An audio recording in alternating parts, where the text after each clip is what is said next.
alive. I'm happy to be here in this virtual space. You know, it's interesting. So many from last year, I remember the virtual spaces would make me feel some way. I was like, oh, I don't want the virtual spaces. I've actually learned to appreciate and value them. I don't have to jump on airplanes every 5 minutes like I used to, and literally practically move into Delta. So I'll just start by saying thank you all so much. Thank you for having me today. I'm really grateful to be here, and I'm grateful that you are here. This has been a tumultuous year for all of us, and many of our families have been impacted. Many of us have been impacted by COVID-19, you know, but here we are today, to being able to share, being able to move forward, and to think about how do we build the kind of future that we all deserve. You know, with that being said, what I want to do is, as I get ready to start my talk, I want to set some context with the work. Some of you all may be familiar with the work that we do at Black Voters Matter, but what I would like to do is just take a moment to show you a quick video of highlights of some of the work that we've been doing.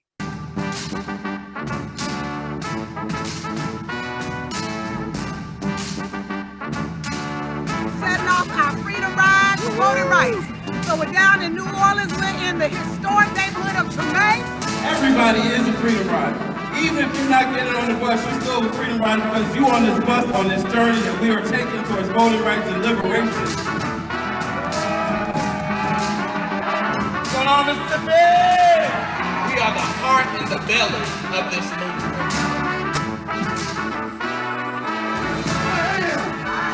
A freedom rider.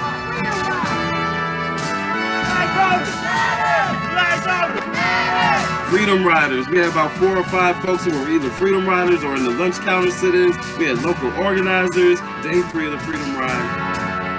When we flex our collective muscle, we will always win. Can you imagine it? Will you fight for it? Welcome to Rock Hill, South Carolina.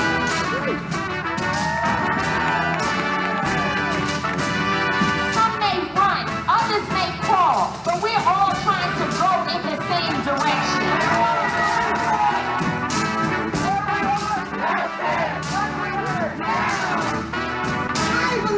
I believe that we will win. I believe that we will win. West Virginia got something to say. This is what it's about, and everybody making a demand that we want the For the People Act passed. So we're on our way, y'all. Next stop, going to Richmond, Virginia, and then it's on to DC. You're not here where you're at! I am here and now pass the torch and pass the flame. And now, we're in DC. We are deadly serious and laser focused as we make our demands, and we say we want the For the People Act, and we want it now. You are founders of a new nation and a new platform. Stand in your radical reimagining of the world.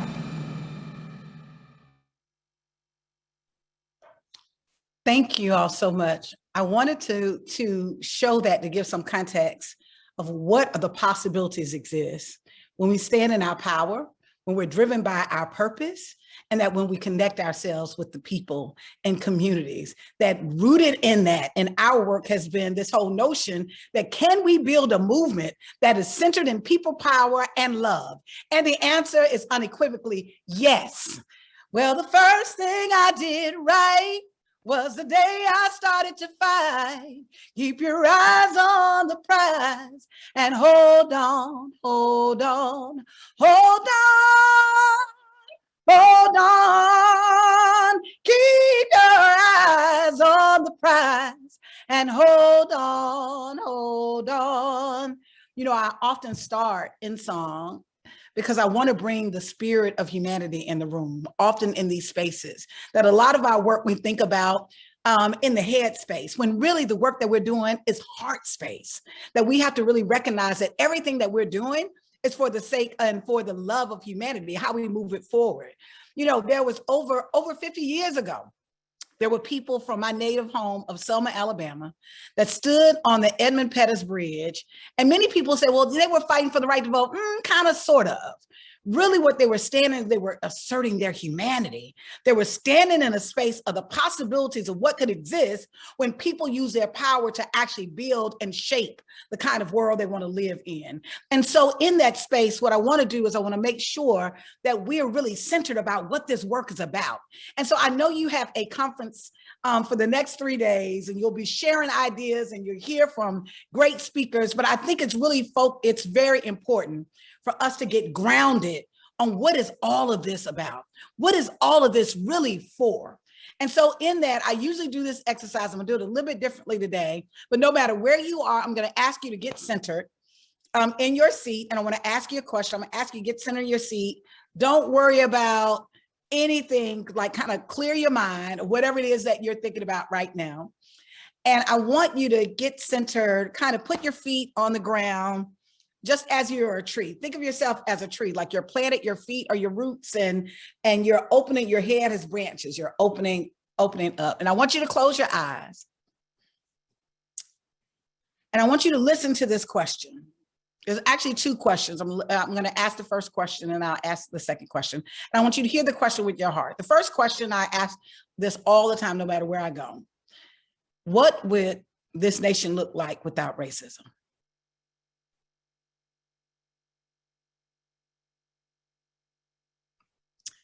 My second question to you, which I think is really valuable for this conversation, is what would the nation look like if we centered our love for humanity? What would this nation look like if we centered our love for humanity? Now open your eyes. I don't know if you had enough time to process that question. I don't know what your thoughts are. At some point, hopefully, maybe in the Q&A, someone can share their reflections around it. But it's very important. The reason why I asked that question and why I asked both questions, because I think when we're thinking about why we're doing this work, it has to be driven by our answers to those 2 questions. At the end of the day, there's nothing that has been brought into the physical world. There's nothing that has been brought into being that was not first envisioned. And so if we're not really asking ourselves, what would America look like without racism, that we will not ever really explore the possibilities of what exists when we're tapping into human capital and when we're tapping into our humanity. If we're not asking ourselves the question, what would this world look like? What would systems look like? What would this nation look like, right, if we centered the love of humanity? Like, to me, it wouldn't mean that we wouldn't have differences. Absolutely. I don't even agree with myself the same in 1 week. So yes, we will have differences, but the way we deal with those differences will be extremely different if we were centering the love of humanity. The way that we shaped policy, would we have different ideas? Absolutely. Would we have different diverse ideologies? Absolutely. It would be incredibly different. But in the context of if the value was, it was all for the love of humanity, we could work through that. If we were creating institutions that centered for the love of humanity, while there would be tension and there would be differences, the truth of the matter is, right, that the way that we engaged around it would be entirely different. And so I offer that to you because I think we have to really think about how do we move forward in a space that is really centered and anchored in the value of for the love of humanity, that anything that we're doing, any policy, anything that we're doing within the firm, within the realms of philanthropy, has to have that at its center. If it's not, we're lost already along the way. And so I offer this to you as a call to action, that we take this as a moment to do 4 things. And as we do 4 things to kind of go forward, what are we thinking about? As you think of these next 3 days, I really want you to think really deeply about those questions, but I really want you to bring your whole selves, your mind, your heart, but I also want you to bring your spirit.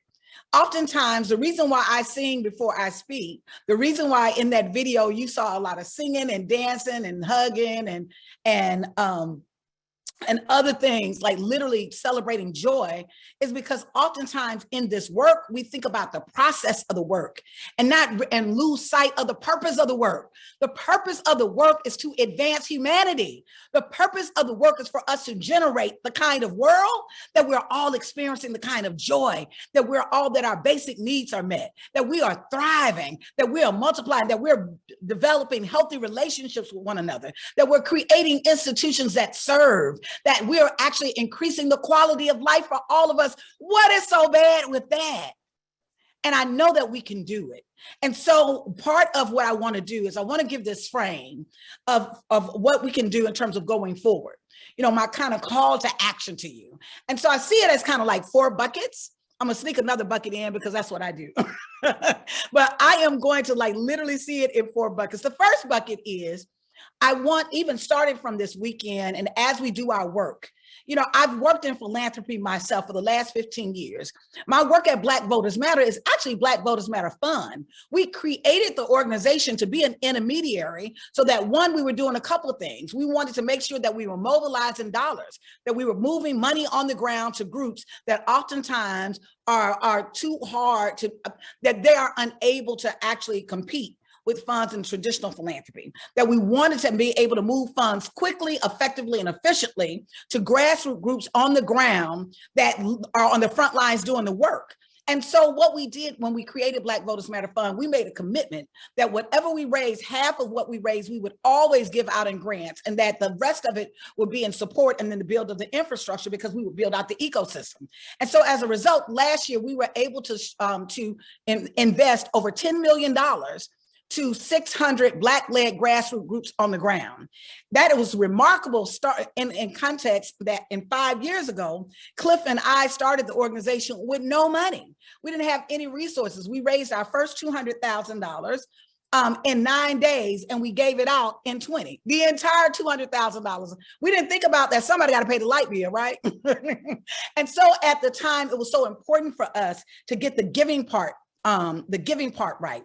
And so part of what we did as we were investing in these groups, that the first thing that we did is that we actually went and listened to them.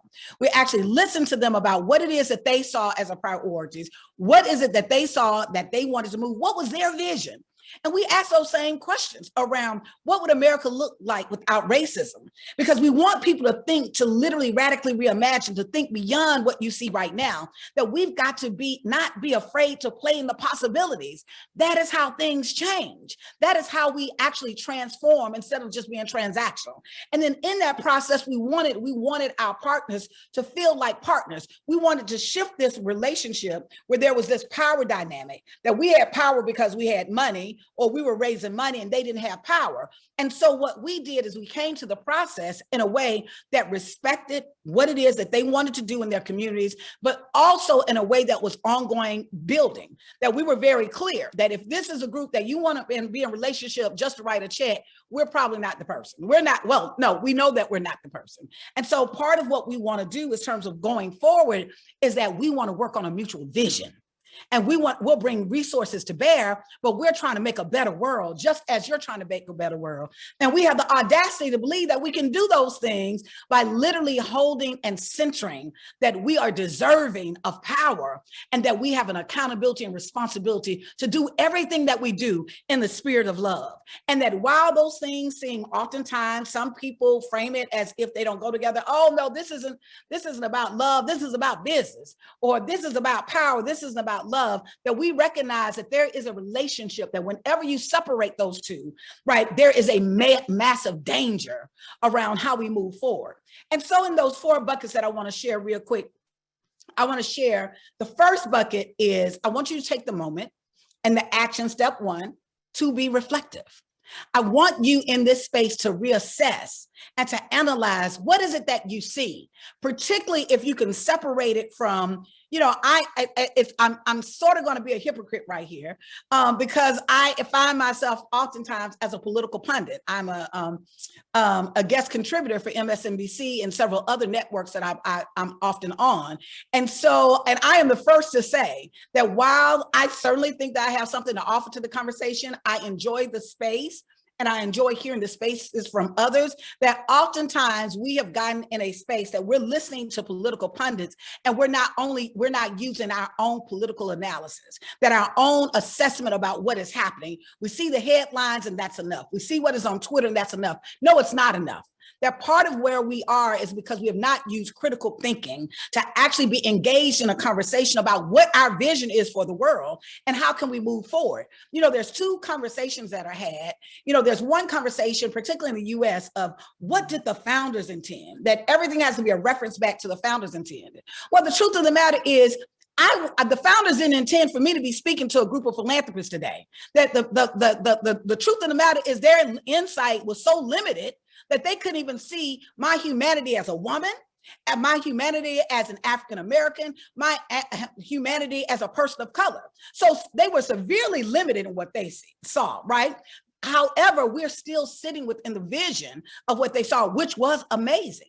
That was remarkable in this larger space around how we could create a pluralist society that literally gives people the opportunity to create a dream, and build their dream, make their dreams come true, right? And so we know that there's some value in that, but I'm offering to you that that's not enough.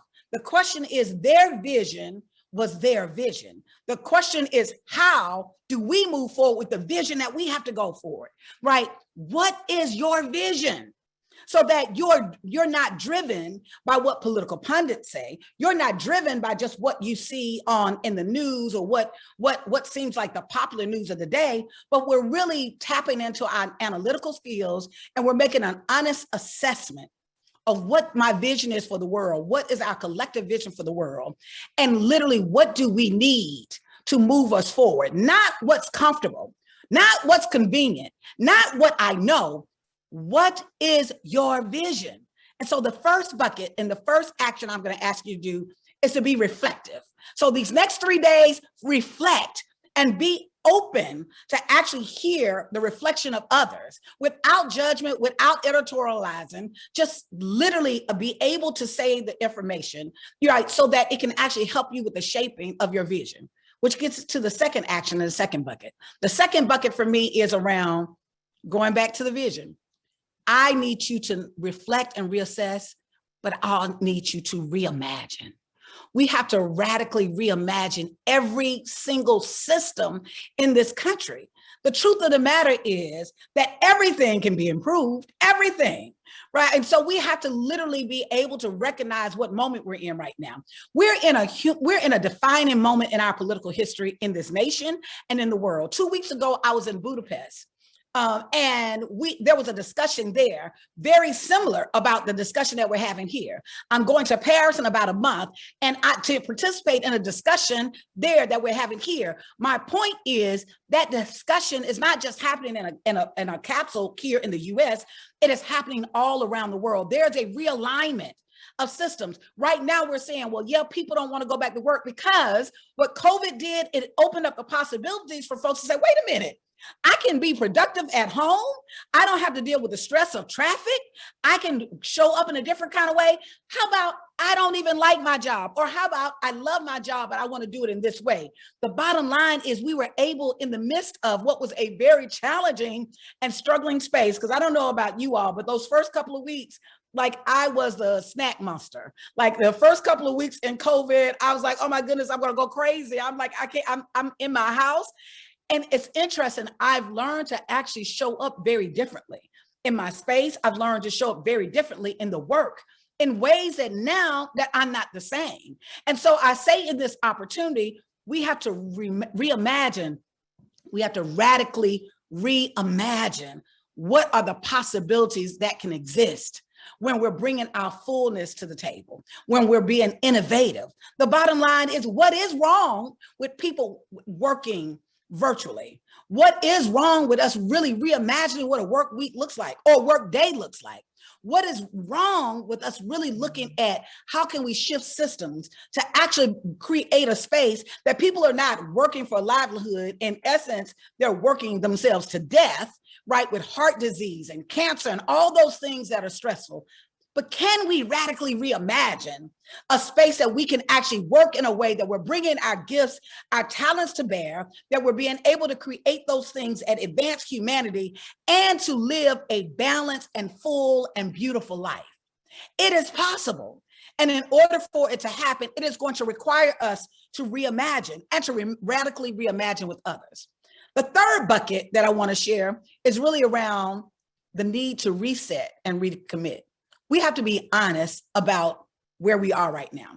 The truth of the matter is we're not only in a defining moment, we're in a reordering moment. Everything is in many ways are kind of in flux, and our natural tendency, you know, as human beings, to go back is to go back to what we know, to go back to what is familiar. I am a creature of habit.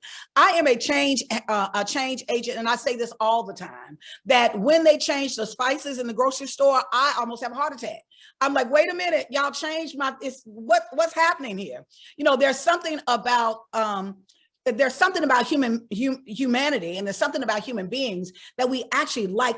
We like stability, right? But sometimes we will actually err on the side of, I'm going to stand with what I know, because we're afraid of literally being in the space of the unknown, right? But it is actually in the unknown that we see innovation. It is in the unknown that we're able to tap into our power and the possibilities that exist that we've not seen before, we've not experienced before. And so the third bucket is really around the need for us to do a hard reset.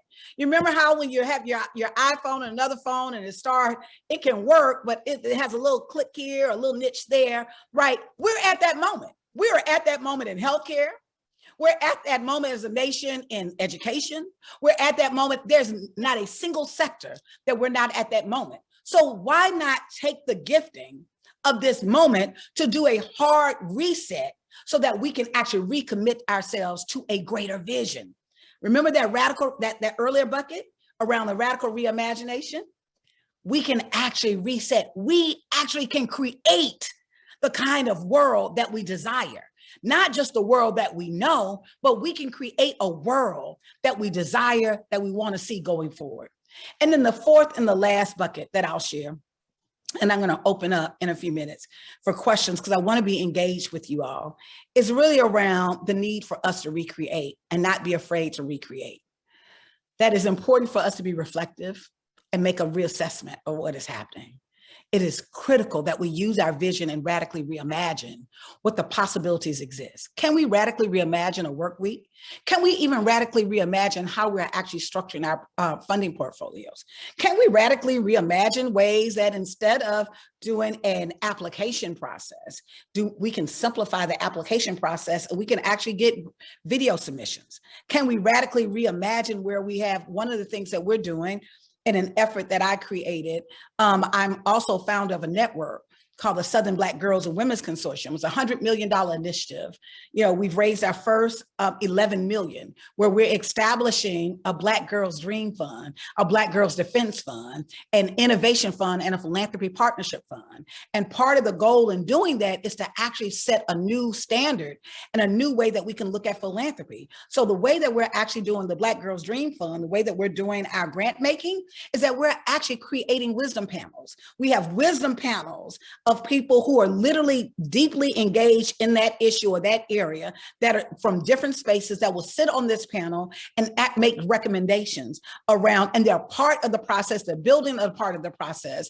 That in itself it has made a remarkable difference in how people have engaged with us, how the community has taken ownership of it. So that's why I'm saying it's really important for you to reimagine every kind of system, not just the large meta kind of narratives, but that the way that we're doing our work, we have to push ourselves to reimagine in this moment. The third bucket, which I shared, was to reset and recommit. We have to do a reset. There's no, I can fix it, it's shiny. Sometimes when the Wi-Fi is acting up in my house, I have to shut it off and start back over, right? And so it is okay that if we don't know, if we're not feeling clear about how we go forward, whether it's in our foundation and with our fund, that we take a moment to step back and do a hard reset. that we literally rethink about how we go forward, not in a way that is actually judgmental from we've been doing things wrong. I'm a person, I'm not necessarily believe that there has to be a right or wrong in that context. I think it is always, correction is always available, right? And literally, even if it's not about correction, it may just be, I want to be the most impactful. And I realize there's some things that I've done that were good, but I want to be more effective. I want to be more impactful. I don't want to work as hard. I want to work smarter. And so, and more effective. And so in that process, though, it requires us to take a moment to slow down, to do a reset so we can actually recommit to whatever this new vision is. And it's not just a recommitment to the issue. I think we really have to think about how we're recommitted to the greater vision that we have around this world. When you're focused on your work, we can become so tunnel focused that we're thinking about, I've got to get this thing done, and we lose sight of the larger vision. And so that's why it's very important that we take this moment to reset and recommit. And then the fourth and the final bucket that I shared earlier is recreate. We are creative human beings. I mean, we make music, we make food taste good. We can put peppers in some food and it's a whole nother dish. Like, we create color. The bottom line is our nature. As we are creative human beings. And so we have to also break out in this space. One of the areas that has been very important to me is really being able at this section of art and activism as we're doing this work. How do we use culture as a tool to shape? I often say culture will eat strategy for breakfast. You can have a really good strategy, and if it is not in alignment with the culture of that community, it will not go anywhere. It could be the most brilliant idea, but it has to be in alignment. Why? Because culture is something that came out of our creation. Culture we created. Everything, the way that we eat, somebody created that, and somebody said that's a good idea, and a whole bunch of other people started doing the same thing, and it became a part of the history and the identity and the way that we navigate through life. And so that's why it's important. And so I say create and recreate. Create and recreate. And I'm very intentional about saying create and recreate, because I think there's some things that we bring into being, and there's some things that there's a wisdom that we know, right? That is really important for us to tap into those things that we know and constantly see ourselves as on a path of evolution, that we're getting better and we're getting stronger. And so the last and the final thing that I would say is that while there's been an amazing space that we find ourselves in our history right now, here we are in a second wave of the largest global pandemic in the last 100 years. Here we are in another wave around a political fight where we're seeing in this nation right now an intense political divisions all across the board, particularly with the political parties. While we're in this moment right now, we're seeing where people are actually being attacked from voting, that we're seeing people voting rights be pulled back and rolled back because people participate in the process. While we're seeing actually racial division, we're seeing all of those things. But what we're also seeing is we're seeing a new coalition and group of people rise up all around the world. Last year in the George Floyd uprisings, if you saw the people that I saw, they were multicultural, they were multiracial. They literally were from ages from 100 to babies. That at the end of the day, something is happening, y'all. There is something that is happening in this moment. And when you know that something is happening, as I say, a good organizer knows where the current is. There's always a current. There's always a current of change. Just like if you go to the ocean, there's never not a current. Sometimes it's closer to the surface, sometimes it's deeper, sometimes it's harsher. But the bottom line is being able to navigate a good boat is knowing how to actually tap into where the current is. And so right now there is a current of change that in many ways, for some people, it feels uncomfortable. And some people, it feels like, oh my goodness, like when is it going to stop? When it's really provided an opportunity for us to go beyond being transactional in this philanthropy space and be transformative. This is the moment that we can be transformative. And so what I'm going to do, I'm going to stop right here, because what I want to do is I want to open up and be engaged with us around questions of how we go forward. I hope that you use these next 3 days as a moment to really think of what are possibilities that you are here in this moment, because we need you. That is not, this goes beyond the institutions that we work for. This goes beyond, institutions are created by people. Policies are made by people.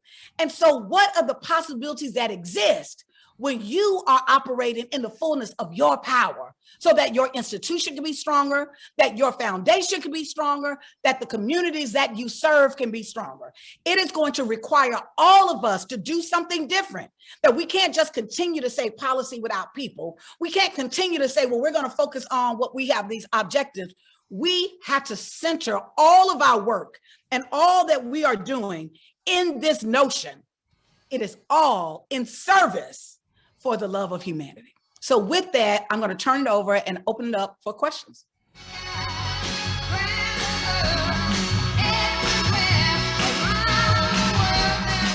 All right, I am your MC moderating the question and answers. Everybody, chat LaTosha if you love that. Come on, chat it up.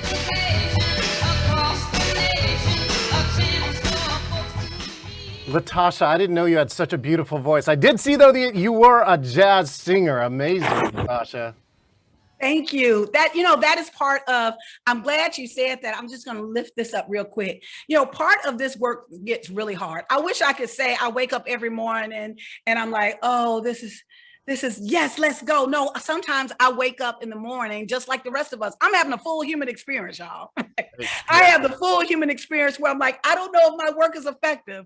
I have a full experience like, I don't know if this is working. I have a full experience that has been very difficult this year for me around thinking about how is it that I'm fighting and getting people to vote and people are attacking them, and the people that I would think that we'd be aligned to protect them are not doing that. It's very disconcerting and actually it's hurtful. And so I'm saying that because, and I'm raising this because of where does music and culture fall in it? All of this work has to be rooted in human joy. That I can't even move forward. It's the music that gives me joy, that reminds me, part of the reason why I sing, and love. I am a big love bug, y'all. My official title is I'm a love ambassador. I was trying to make them, and I think I'm gonna put on my cards, I'm the BVM love ambassador, because I think it's something that centers us, that's grounded. Some folks, may see it doesn't feel solid enough. But the truth of the matter, it is the music and the joy and the culture that reminds us that we're human. Oh, thank you. And speaking of reminders, the reminder is put your questions in the chat. And by the way, if you're in the Zoom client, raise your hand. We got a way to bring you up here so you can talk to LaTosha. So the first person to raise their hand, we're going to bring that other person up. All right, Linda Mays chatted the first question. What is the best way to learn about the culture of the community that you want to work in, LaTosha? That's an excellent question. Part of it is be a part of it. That go and surrender in it. Listen, if you stand in a community, if you start building a relationship with that community, the difference around culture is communities don't see culture as a commodity. That culture is really a way of life. That's all culture is, right? And so there are ways that I think really being engaged in community, spending time with those communities, they will show you real quick around whether you have to, how they eat. They would show you what they care about, but part of it is breaking down the walls that the relationship is not just transactional, but there's a human to human reaction and relationship. I always like to share this story. There's the woman who turned me into, I think, an amazing organizer was a woman who hazed me for about 6 weeks. Whoa. She hazed you? She hazed me. Her name was Miss Carolyn. And it was my first organizing job. I was working in Selma at the time, in Selma, Alabama. Matter of fact, I was just learning how to be an organizer. I didn't even know what you called it at the time. I just knew I needed to help get people to sign up for this residence council in this local public housing community. And so everybody told me I needed to get Miss Carolyn. If I wanted anything to move in this community, I need to get Miss Carolyn. And so I would go to see Miss Carolyn every day. I would go to see her, or every week. I would go to see her, and I had my little clipboard and my little pad, and I went in, and Miss Carolyn would say, come in. And I would come in, I was like, Miss Carolyn, I'll give her my little spiel. And she didn't care nothing about my spiel. She was just like, She was like, did you see The Young and Restless? And she would have The Young and Restless on. She was like, you want some lemonade? And I was like, no, ma'am. I didn't have enough sense at the time to really recognize. You turned down the no, ma'am, lemonade? I'm Oh my fine. God. I just ate. She said, but have you seen Miss Chancellor? Did you know what Miss Chancellor did on the Young and Restless? And I'm looking at her like, I got to go. I got to get 10 more houses.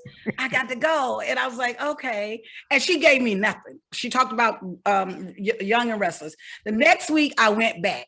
Yep. Same thing. I had enough sense that time, whether it was thirst or I got trained a little bit, because I am from the South. I'm like, if somebody offers you something, you gotta be accommodating. So I was like, yes, I'll take some lemonade.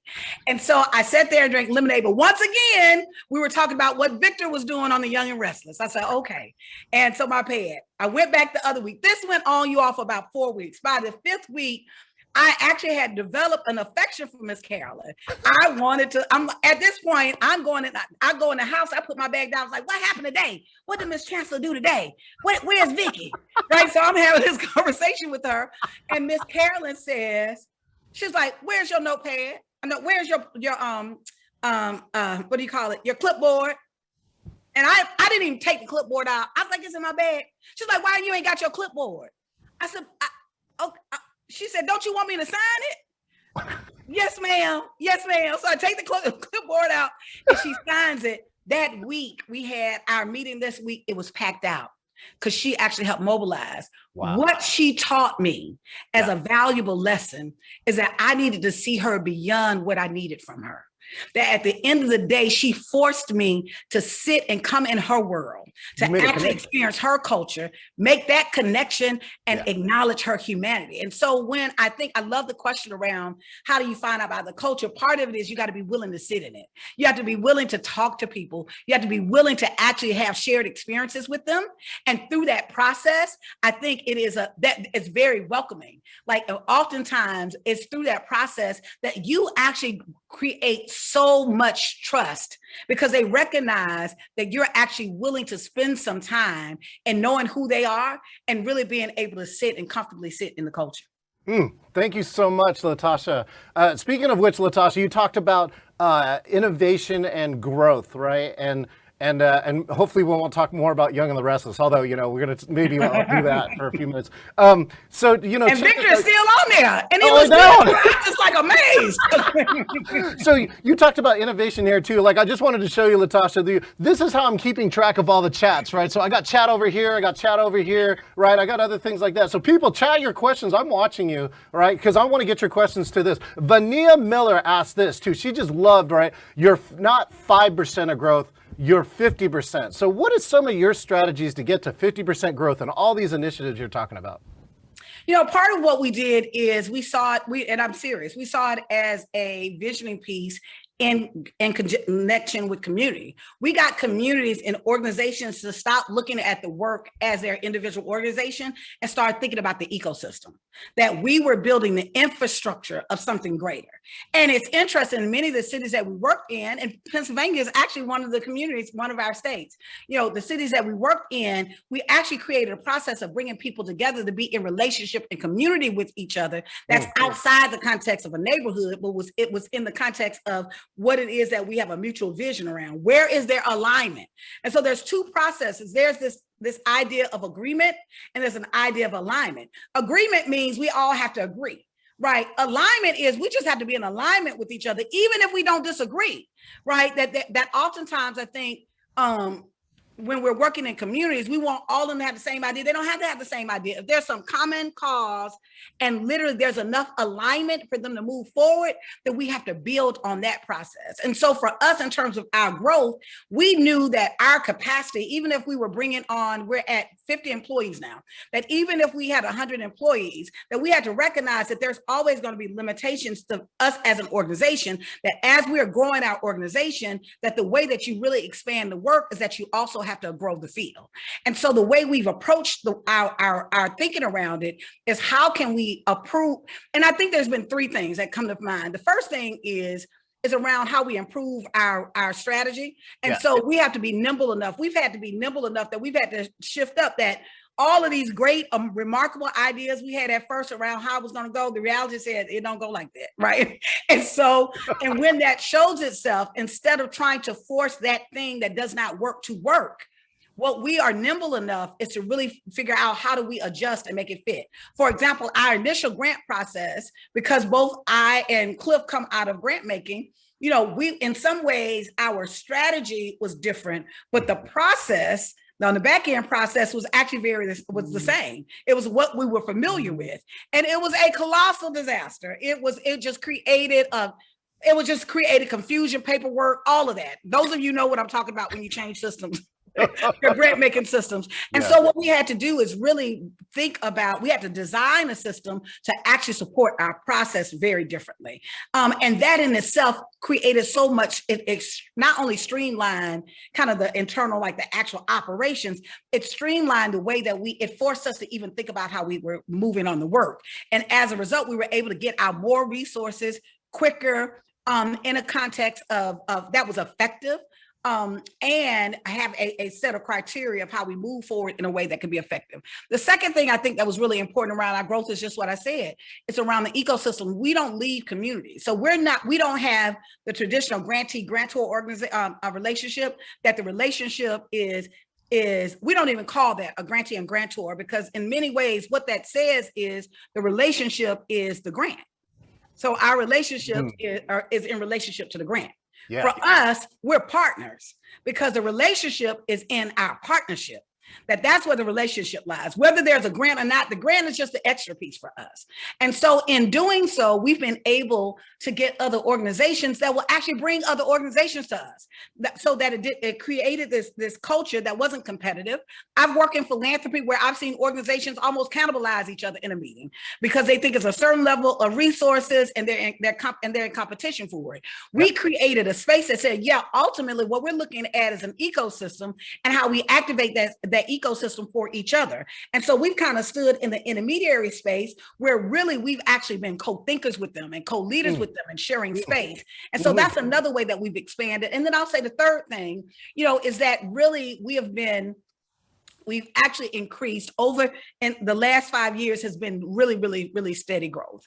As an organization, we had to build the operations infrastructure that would also meet the needs of the change on the ground and give us much flexibility on the ground. Because what we saw is that there was a lot of change on the ground and we had to make ourselves responsible and that we could be nimble to respond to it. And so in addition to our just regular grant making kind of cycles that we do, we made that on a rolling basis because that's how things happen in communities. But we also had to create special funds and special opportunities as other things rose up. And so what that does is it actually helps to build out the ecosystem. It makes us have more capacity on the ground, and I always say good work begets good work and resources. And so as we were able to showcase some of this amazing work that was on the ground, we were able to raise money. And so there was a leverage. So, LaTosha, we're going to go. I want to squeeze the most value out of this time. I'm going to triple up on you and only give you 60 seconds to answer these 3 questions. Check this out. Verissa McMicken says, how can we help people take seriously and center the expertise of people of color? Barbara Sizzle says, hey, can you tell us more about the value of arts? And Caitlin Wood says, I love the 4 buckets, but I'm a small fish in a big pond. What are some examples you've seen? You got 60 seconds. Let's hit it. Okay, wait a minute. What's the last one? Wait. What's the next? Buckets. The first one was people of color. People of color, value of the arts, and buckets. Hit it. John, this is not fair. This is not fair, John. But I know it's not. That's why I'm from the South. I'm a Southern woman. You can't give me 60 seconds. But anyway, let's do it. You can't give me 60 seconds, John. Well, I'm radically. We got to get in the session. I'm on the clock. I am radically reimagining these 60 seconds. But to get to those points, the first thing is I think I think I can answer it all 3 together around kind of people of color, the value of the arts, and these buckets. One, I think it's when we're talking about shifting, and when we're talking about supporting people of color, I think the piece of it, we have got to create opportunities. So we've got to make sure that we're creating opportunities in our organizations, that we're having leadership opportunities, that we're diversifying kind of our thinking around the process, and that we're opening up space for new ways. And which goes to the second question, I think culture is a driver for that. Sometimes we look at culture and the arts as kind of this external piece, when actually culture for us is actually part of the strategy. We use use culture as a strategy to be able to connect with people and to tap into it, which goes to my third bucket around, how do we kind of move forward in those three things, in those four buckets. I think it's really important for us to think about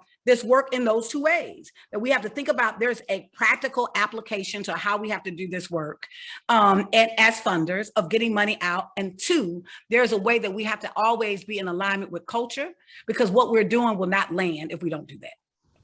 Oh, she did it! Everyone, come on, give it up. Chat, LaTosha. Wait, LaTosha, we're going to thank you so much. Amazing keynote.